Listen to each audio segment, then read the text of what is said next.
Hello, everybody. Hello, masters of your own destiny. What's cooking? What's going on? I hope everybody's doing fantastic. I know I'm doing fantastic because I'm here. I'm with you, with my audience. And that makes me very, very, very happy. Again, we put this podcast together because of you. So thank you for tuning in. And of course, I'm very excited because I have an expert in the basement talking about having an expert. I don't think he's an expert. He's a master of novels. I'm talking about the American author Don Winslow is in the basement. He has 25 acclaimed novels under his belt. He's an award-winning international bestseller. He is a New York Times bestseller author. He collaborated with Oliver Stone to create a screenplay for one of his novels, Savage. So talking about having an expert in the basement. I cannot wait to have this conversation. We're going to be talking, of course, about his career, character development, plots, storytelling, but of course, also about his latest novel that came out recently, City in Range, which is his latest but last novel of the trilogy that followed City on Fire, City of Dreams, and now City in Range. So go and look for it in any, of course, available bookstore. You can find now the book. Before we move with our guests, I want to take the time, of course, to thank our partners, WCNY, PBS in Central New York, and Central New York Art for their partnership. It's thanks to these two no-profit organizations that we can come to you every other week. So WCNY and Central New York Art, thank you for the trust. Remember to visit fsbasement.com. That's our website where you can get access to the entire library of our past episodes in audio and in video. fsbasement.com. And of course, don't forget to subscribe to all our social media platforms, including our YouTube channel. Thank you for your company. And let's start this conversation with American author Don Winslow right away. Here we go.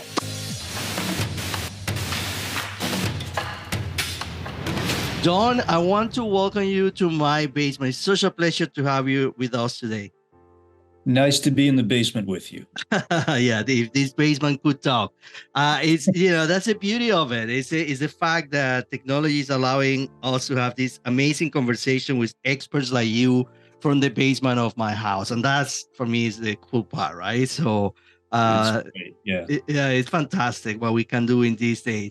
Don, you see, before we start talking, of course, about your latest novel, the City in Rings, and your career, I read your biography, and it's certain people that seems to live more than one life in one life. What I'm saying is, when I talk to about Frida Kahlo, one of my favorite painters from Mexico, her life is so full of different things that it's like how somebody can live so many experiences in one life. And you seem to be one of those persons. You went from traveling around the world to a private investigator. Then you start working in advising for terrorism. You were a manager in the theater at Times Square in New York City. So again, is this like how you become a writer? That is for me fascinating. So tell me a little bit those moments and how suddenly you became a writer. It's a long story, It's funny. This morning, I was taking a car down through Times Square. I'm in New York right now, and it brought back memories. Not only did I manage movie theaters in Times Square, I was a PI down in Times Square, a private investigator there. And I was driving past some of the scenes, this morning, because one of my jobs was victim. I was out there as bait for muggers, trying to get mugged in Times Square, which wasn't that hard in those days. And they'd have some like really huge guy, like 20 feet behind me, ready to jump in, So this morning, driving through there was a little nostalgic for me. But listen, mine is not a unique story. Nobody stamps your passport to be a writer, so there were years of struggle and years of doing other things, as you alluded to, but I just kept going, and during those days, I committed to writing 5 pages a day, no matter what. And after 3 years of writing 5 pages a day, no matter what, I had a book. The first 15 publishers did not think it was a book. You know, Uh-huh. finally, someone signed me, and I've been at it ever since. It's fascinating because I mean the point of the podcast, besides being able to learn from experts like you, of course we're going to talk about the process of writing and character development and things like that you are very familiar at this point in your career with.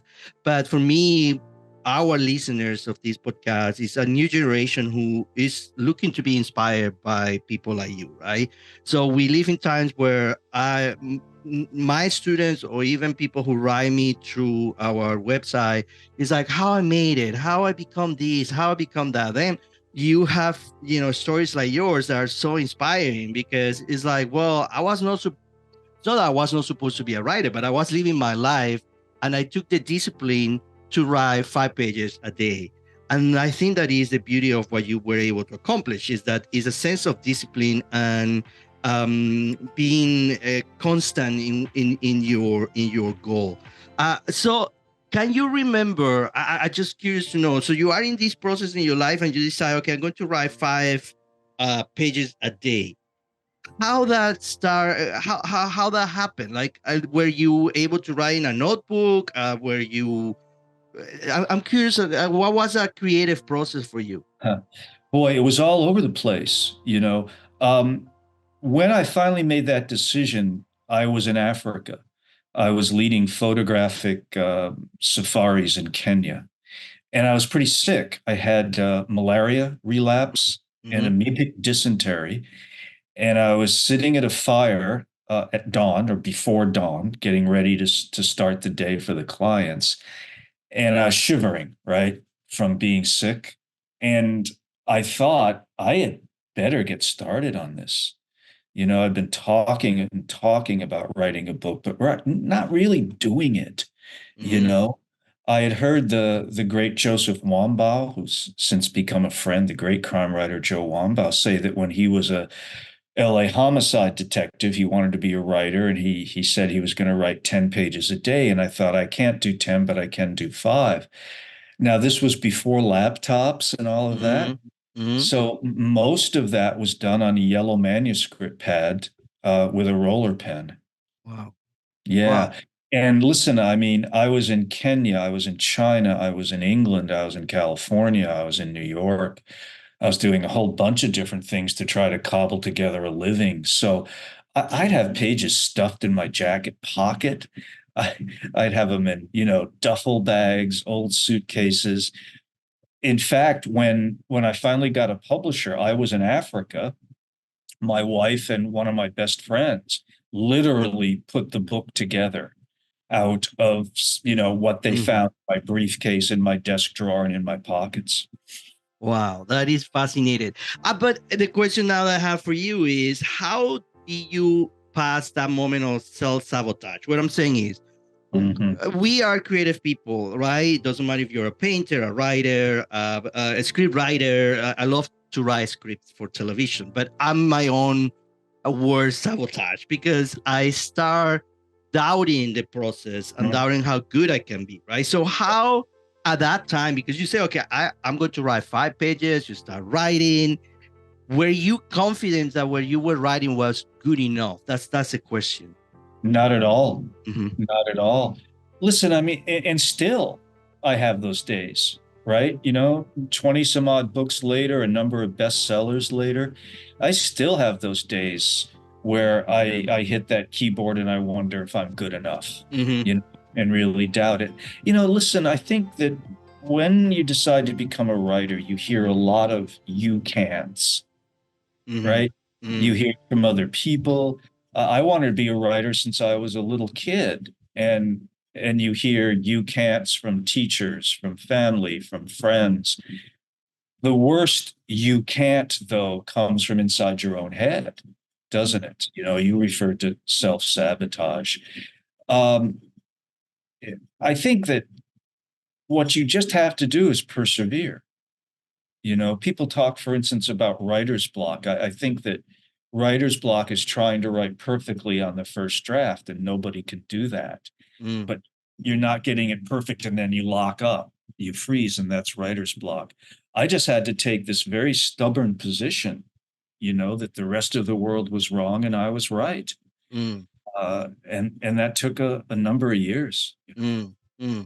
It is. Well, I listen. I interview from set designers, costume designers, cinematographers, you name it, directors and writers, and of course, perseverance is a magic word. It's Mhm. and I love it. I learned that concept later in life, but that perseverance with the podcast, for example, right? I mean, I start from the basement of my house, and now I'm, listening is growing, and I have conversation with amazing people like you. And but it's all about the love and the care of believing in what the mission is and keep going. But I think you mentioned a key word there, love, right? You have to love the work. You have to love the Mm-hmm. creation itself more than you love the idea of success, right? When I was not getting published, and then I was 7 published books into my career before I could quit my day jobs. Mm-hmm. And I was 4 or 5 more books into that before I became a quote success. Okay. Mm, I was in my 50s, before I became an overnight success. Um, all through that, though, I was in love with the work. mm, I would have written if no one had published it, right? I would still write, I would still create. And I have to bring that attitude in every day, you know, to just love the work. If you don't love the work, there's no reason to do this. right. Shouldn't be doing this. There are a lot easier ways to make money, trust me, Mm, right, than than this. And so I think that what's so key in what you said is love the work. right. Love Right. the work. And then if you're lucky, the rest will follow. Mm. Well, and without that love, that perseverance doesn't exist, right? I mean, I have dates Yeah. where I doubt, like, oh my God, like this is so much work, or is this people, like you always have that back in your head, like, do I really doing this? But like you mentioned, you should not be doing it for what the success is going to be. That is going to come later. You do it Yeah. because loving have conversation with people like you. That is for me the main goal is to be able to talk to you. Yeah, you shouldn't write a novel unless you can't not do it. Do you Right. follow me? Right? That it keeps nagging at you and nagging at you and demanding to be written. If you don't have that, I wonder if you should be doing it at all. Right. Right. Okay. So let's talk about the creative process. I know it's going to be a hard thing to try to put in short steps. What is your own creative process? But I mean, you have 25 acclaimed novels, right? So you're an expert, that's for sure. That's why you're here with us today. Um, can you give me, if it is possible, step by step, how did you start your own process of creating a novel? Do you start with a character that catch your attention, or do you start with a situation that create a plot? How you go to that process until, of course, we have a final Yeah. draft? How that start? I'm not trying to be coy. It Yeah. varies from book to book. Mm-hmm. Sometimes, most often, I start with a character. I start with a person because I believe if the reader does not care about the character, the reader's not going to care about what happens to the character. If I don't create if I do create a believable character that's real and that has integrity, then that character is going to do the right things Mm-hmm. for the story. Yeah. Mm-hmm. Other times, I mean, God, 30 years ago, I guess, I decided to write a novel about the Mexican drug situation. Mm-hmm. Um, and so I had to go and learn a lot about it. That took 3 years of research before I even started to think about a character, and then I needed to create a character through which I could tell that story. But that's a bit dangerous because you don't want to create a character that's just a prop, right? That's just a Mm. tool in a machine. for moving a story forward. That character has to live and breathe and have real life. And I got it wrong a whole number of times, until I finally found, this is my guy. The other thing I think about characters is you have to figure out what the character wants. The Mm, character has to want something. If the character doesn't want anything, there's no story, mm, there's no book. And so I think always the character wants something external to him or herself, but there's something that he or she wants internally that drives what they want externally, without mm-hmm. being technical about it. And so I need to know really all of those things before I can really move a novel forward. So that's kind of step number one. Mm. I believe. I mean, we are in the same page when I teach script writing for television, and we take a lot of time at the beginning of the semester developing characters. I think for me, the characters should push the plot. The plot should not be moving the character. Exactly, exactly. And for my students, sometimes it's interesting, especially because they're in an age where, well, how deep I can, create this Yeah, character, and yeah, and I always say to them, it's not. They say to me sometimes, well, I'm just 21 years old. My experience doesn't give me, enough material to work right. with. And I say, well, that's not true, because Yeah. even with 21 years old, you experience already what love is, or what rejection is, or what hate is. So those are emotions that you can use in order to develop you. No, absolutely. Listen, I think obviously as we grow older, we have more life experiences, and yet there's a common humanity at every age that you just alluded to. When I talk to young aspiring writers, that's what I tell them. Very, very similar to what you just said. You do have these experiences, right? They Mm, might be as many as, say, I've had. One of the best things, though, that I ever heard was a journalism professor I had who said, in a very kind way, he said, "You are professionally ignorant. mm, Now your job is to go find out." So a lot of times, I will say to young aspiring writers, okay, you don't have this personal experience. So what? mm, Go find out. Go mm. research. Go interview. Go talk to people. Go try to find out what they're thinking, what they're feeling, what their life experiences have been. What I think make us human, and the beauty of we as human, is the fact that we can tell stories, Yeah. right? And that is what for me is fascinating when I watch a movie or I read a novel, or is a story that this person want to tell me, and to be part of it. What what what what do you think distinguish, because that's what I think is important. I think good writers need to be good readers. What I'm saying is, Mhm. more than you read, better writer that you will become, Unquestionably. unquestionably. So, what do you think, if you could become a critique of the art, make a difference between a good story and a bad story? I mean, a good novel versus a bad novel, or I can say myself, well, I can distinguish between a good movie and a bad movie, starting from the writing, right? Yeah, What do you absolutely. think are those things that suddenly you read something and you're just like, this person is short, or it's good, but it's not very good. Well, first of all, is integrity. I Okay. think you start with character, and you want to keep true to the character. Now, the character is going to, I hope, evolve, right? Mm, Not necessarily stay the same throughout the arc of a story.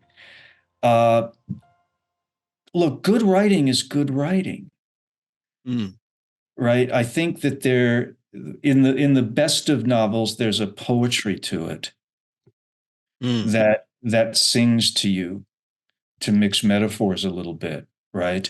That it has rhythm and beauty to the language, I think is what distinguishes the great novel from the good novel, and certainly the bad novel. mm-hmm, mm, Is there's a sense of the love of language, and the use of language to talk not only to the human mind but to the heart. mm, mm. You know, you said a minute ago that people like to tell stories. True. People also like to hear them and Mm-hmm. see. And it's amazing to me. You know, I watch my wife sometimes. We're sitting watching TV or sitting watching a movie. I look at it maybe more technically. Mm-hmm. She's involved. Mm-hmm. Why, for instance, do we cry when something sad happens to someone we know isn't real? Correct. What's what's the magic of that? Do you know? And I'll watch her, you know, and she'll be watching something and she's tearing up, right? Uh, Because it's so well written, because it's so well shot and performed, right? And yet, you know, objectively, that's not a real person. That didn't really happen. And yet, it touches us. yeah. Again, distinctly human. And again, why AI at the end of the day is never going to replace the story. Mm-hmm. You mentioned character arc, and of course, we need to talk about one of your most famous characters, Danny Ryan, right? Uh, Yeah, uh, and Danny is in your latest novel, City of Ruins, which seems to be your last novel. Is this true? it is true. Okay. Well, I guess the question you would say why? Because I want I already wrote a lot of novels, but why suddenly the last one, and what bring you to that decision? There's sort of two streams that brought me to the decision. The Danny Ryan trilogy, you know, it's three Mm-hmm. books. Took me close to 30 years to complete. Mm-hmm. It's kind of the work of my life. And so when you complete something like that, you kind of look at your life, a career that's been much bigger and better than I'd ever dreamed, Mm-hmm. and maybe this is the time. You know, I've achieved what I want to achieve in Mm-hmm. narrative fiction. The other thing that the other stream there is what's happening in the United States politically. Uh, what I think is a neo-fascist movement in the Mm-hmm. United States that requires a response that's not amenable to the novel. You know, requires a faster, more immediate, more realistic response. So I think my energies need to go more toward that. Mm-hmm. And listen, we thank you for that. I don't want to go into that route, but I agree with you, and I think all our energy should be put in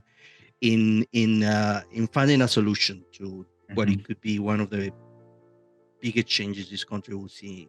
Oh, Definitely. listen, if he's reelected, this country will never be the same. Hmm. But I don't think people believe that, and that's the problem. Well, they need to believe that, and that's one reason that I'm out there saying it. Hmm. Hmm.